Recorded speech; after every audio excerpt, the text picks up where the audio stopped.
JEE main की बात हो या जेई एडवांस्ड की या फिर लाइफ में सक्सेसफुल होने की बात हो, हम 2 वर्ड्स हमेशा सुनते हैं, hard work and consistency. Job's not finished. Job finished? I don't think so. You want to become best, you want to become champion, and now you want to say like you're tired. You realize through hard work, you can outwork anybody. That's how you gotta move in this world today. You will not lose, regardless of the circumstances. But what if I tell you this is not going to work? यानी कि hard work और consistency काफ़ी नहीं है IT में अच्छी rank पाने के लिए। अगर आप कुछ ऐसे मिस्टेक्स हैं जो आप कर रहे हैं हार्डवर्क और कंसिस्टेंट होने के बावजूद, you can miss a seat of IIT.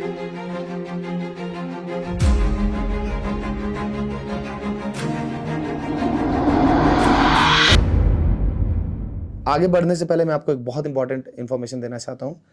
कल मैं आने वाला हूं रोड मैप लेकर के, God of all road maps, chemistry का सबसे डिटेल्ड रोड मैप लेकर के, उसे मिस नहीं करना है। आप चाहे कितना भी हार्डवर्क कर लो, चाहे कितना भी कंसिस्टेंट रह लो, अगर आप ये मिस्टेक करोगे तो आप एक मीडियोकर लेवल से ऊपर नहीं जाओगे जेई में। अभी कभी कमेंट्स में जाकर के लिखो I will not stay mediocre because I will not repeat this mistakes. अब हम स्टार्ट कर सकते हैं। So the number 1 mistake that you make is not giving test papers.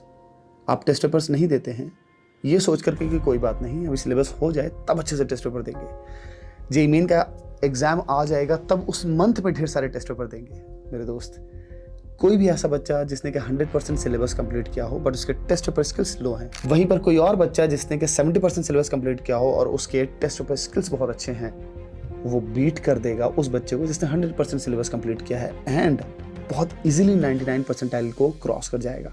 That is why test papers देते रहना जरूरी है। आप क्या सोचते हो कि ऑल इंडिया टेस्ट सीरीज जब तक ज्वाइन नहीं करेंगे तब तक टेस्ट सीरीज का कोई मीनिंग नहीं है, और ऑल इंडिया टेस्ट सीरीज जब मैं ज्वाइन करूंगा तब तक मेरा सिलेबस अच्छे से हो जाए, उसके बाद ही बात बनेगी, राइट? आपका ये सोचना है कि ऑल इंडिया टेस्ट सीरीज के लिए भी प्रिपेयर होने के लिए मुझको 100% सिलेबस कंप्लीट करना चाहिए, वो दूसरी गलती है। पहली गलती पर आते हैं। All India test series join करना आपको फायदा देगा, लेकिन आपको जो बिल्ड करने का काम जो चीज़ करने वाली है वो है आपकी खुद से घर पर बैठ करके टाइम बाउंडेड प्रैक्टिस, जिसमें आपका माइंडसेट हो टेस्ट पेपर का। आप 30 क्वेश्चंस कहीं से भी, चाहे वीके जायसवाल, MS चौहान या फिर एन अवस्थी, कहीं से भी 10 क्वेश्चन केमिस्ट्री के ही जुगाड़ें, 30 क्वेश्चन लेकर के बैठे बिल्कुल टेस्ट पेपर के माइंडसेट से, और फिर जो भी आप गलतियां कर रहे हैं उन 30 क्वेश्चन को सॉल्व करने में उनको बार बार आप रिफ्लेक्ट करें, देखें, एनालाइज करें कि आखिर क्या गलतियां कर रहे हैं। क्या आप क्वेश्चन के सिलेक्शन में गलती कर रहे हैं, क्या एप्लीकेशन पार्ट में गलती कर रहे हैं, क्या आपका टेम्परामेंट गड़बड़ा रहा है, क्या आपका फोकस गड़बड़ा गया था, क्या आप आइसोलेट नहीं कर पा रहे थे, क्या आप कॉन्सेंट्रेट नहीं कर पा रहे थे। हर छोटी बड़ी गलती को एनालाइज करने की आदत डालिए, हैबिट बनाइए। ऑल इंडिया टेस्ट सीरीज बाद की चीज़ है। जब आप इस तरह से हैबिट बनाते हैं तब एक्चुअली आपके ऑल इंडिया टेस्ट सीरीज का फायदा आपको पहुंचता है। एंड हाँ, मैं फिर से कहूँगा, solid 70% syllabus is far far far better than a normal या सुपरफिशियली कवर्ड 100% जो सिलेबस होता है। समझे, ध्यान रखिए। तो टेस्ट पेपर स्किल्स के लिए अभी से you should start acting right now. हफ्ते में ट्राई करें, खुद से बैठे और 30 क्वेश्चन को टाइम बाउंडेड बिल्कुल करने की कोशिश करें। Moving to the second mistake, दूसरी मिस्टेक है रैंडम स्क्रॉलिंग। अभी जस्ट कुछ दिन पहले मैंने लॉकिंग चैलेंज में आपसे पूछा था कि सच सच बताने के डिस्ट्रैक्शंस कौन कौन से हैं तुम्हारे पास, और हज़ारों बच्चों ने एक्सेप्ट किया था कि हमारा जो सबसे बड़ा डिस्ट्रैक्शन है वो है स्क्रॉलिंग। यूट्यूब शॉर्ट्स या फिर इंस्टाग्राम रील्स, ये सबसे बड़े डिस्ट्रैक्शंस हैं।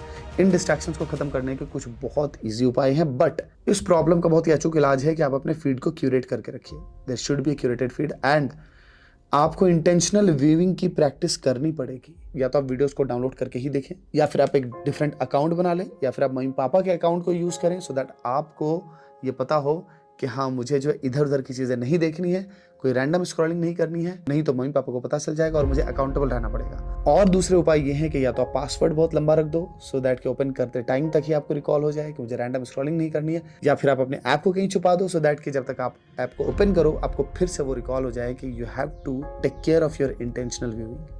थर्ड मिस्टेक है अपने एनवायरनमेंट का ध्यान ना रखना। कई बार आप ये सोचते हो कि आप जिस तरह से अपने दोस्तों के साथ एंजॉय करते हुए जेईई की प्रिपरेशन कर रहे हो सब बढ़िया है, आप ध्यान नहीं देते कि आपके दोस्तों का गोल आपके गोल के साथ अलाइन कर रहा है या नहीं कर रहा है। कहीं ऐसा तो नहीं कि आपके दोस्त जो है वो आपको नेगेटिव एनर्जी दे देते हैं और फिर आप भी जो है अपने गोल से भटक जाते हैं?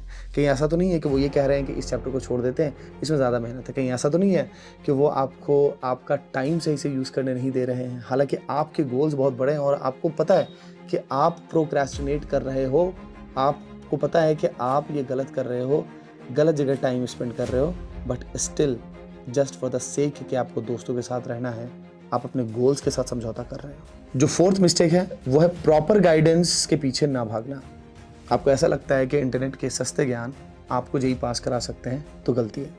ये ध्यान रखिए, आप जहाँ कहीं भी किसी भी कोचिंग में पढ़ रहे हैं, किसी भी बैच में पढ़ रहे हैं, वहाँ आपके जो एक्सपीरियंस टीचर हैं उनसे आपको जेईई के हर एक फेज़ में गाइडेंस लेनी है। हर एक फेज़ में गाइडेंस एक बार नहीं होती, एक साल में, हर एक फेज़ में लेनी है और ये लेने की जिम्मेदारी आपकी होती है, आपको लेनी है। हर बच्चे की प्रिपरेशन एक दूसरे से डिफरेंट है। जो कॉमन है वो ये कि जेईई का सिलेबस, जो कॉमन है वो है जेईई का सिलेबस, लेकिन हर बच्चे का बैकग्राउंड अलग है, हर बच्चे की समझ अलग है, हर बच्चे की स्पीड अलग है, तो हर बच्चे की प्रिपरेशन अलग है। तो हर बच्चे को गाइडेंस चाहिए, तो आपको प्रॉपर गाइडेंस हर एक फेज़ में चाहिए। फेज़ का मतलब कि आपने 2 मॉक टेस्ट दिए और तब आपको लगा कि पार्टिकुलरली मैथ्स में ये कमी है, तो आप मैथ्स में आप गाइडेंस लेंगे, वैसे ही केमिस्ट्री, वैसे ही फिजिक्स में लेंगे। टाइम टू टाइम जब जहाँ पर आपको चीज़ें लगेंगी कि यहाँ पर चीज़ें कम पड़ रही है, कमी हो रही है, वहाँ पर आप उस हिसाब से गाइडेंस लेंगे हर फेज़ में। अब आप फेज़ को डिवाइड कर लें, वीकली डिवाइड कर लें, मंथली डिवाइड कर लें, कैसे भी। इससे मुझे याद आया कि केमिस्ट्री का एक रोड मैप है जो मैं कल लेकर के आ रहा हूँ, and that is going to be god of all road maps. Miss नहीं करना किसी भी हाल में। हर एक फेज़ में आपको कैसे चलना है ये प्लान करके उसमें बताया गया है। सो आई होप दैट कि ये 4 मिस्टेक्स आप रिपीट नहीं करेंगे, एंड डेफिनेटली हार्डवर्क और कंसिस्टेंसी के साथ अगर आपने इन 4 मिस्टेक्स को अवॉइड कर दिया, फिर आपको कोई नहीं रोक सकता एवरेज से टॉपर में कन्वर्ट होने में। All the best.